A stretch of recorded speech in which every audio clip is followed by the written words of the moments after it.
Bonjour Monsieur Basset, les gars.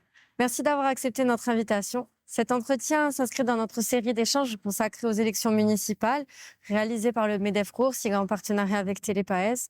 L'objectif est de permettre aux chefs d'entreprise de mieux comprendre votre vision et vos propositions pour le développement économique et l'aménagement de la commune. Y aura-t-il un adjoint aux affaires économiques et l'avez-vous identifié sur votre liste en l'état?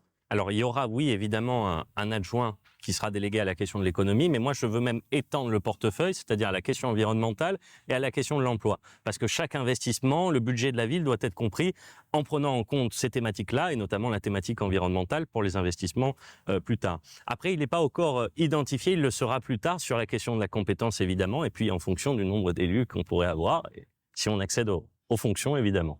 Quel modèle de développement économique souhaitez-vous privilégier pour votre territoire et quels projets structurants entendez-vous mettre en œuvre ou consolider durant votre mandature? Alors moi, c'est tout simplement un projet d'économie solidaire, locale, en privilégiant par exemple les circuits courts. J'ai mis en évidence une proposition durant cette campagne, c'est celle d'une régie agricole publique municipale qui pourra alimenter directement les cantines scolaires ou bien même plus largement. On pourrait atteindre même une souveraineté alimentaire. La rénovation énergétique des bâtiments pour entamer la grande transition énergétique dont Bastia a besoin. Je parle notamment aussi de de rénover les logements vacants, les logements sociaux, puisque la mairie dans le parc HLM dispose de plus de 500 logements sociaux vacants à cause d'insalubrité. Pour moi, cette question est fondamentale et aussi le soutien aux petites entreprises, TPE, PME, en encadrant par exemple les loyers. Par quels outils stratégiques, financiers et fiscaux envisagez-vous de renforcer le potentiel fiscal et le développement économique de votre commune? Alors pour moi, il faut déjà une fiscalité qui soit juste, donc tendre vers la justice sociale, c'est-à-dire équilibrée et qui soit progressive en fonction du nombre de revenus de ceux qui habitent la commune. Ensuite, ce qui est fondamental, c'est de trouver de l'argent là où il faut en trouver, c'est-à-dire là où il y a de la dépense publique qui est un peu trop excessive. Je pense notamment au marché public. Au-dessus de 10 000 euros, je veux obliger à la concurrence pour que l'on ne favorise pas les entreprises d'amis, etc., alors que peut-être des projets sont bien mieux. La rénovation énergétique, quand je vous parle d'un plan global, un projet global, c'est 50 à 70% d'investissement de l'État. Ça peut être aussi une exonération d'une partie de la taxe foncière sur les ménages pour pouvoir les encourager à rénover énergétiquement leur logement.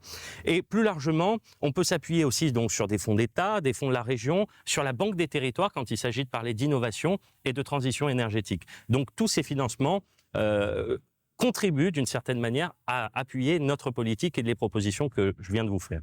Quelle est votre stratégie globale en matière d'aménagement du territoire?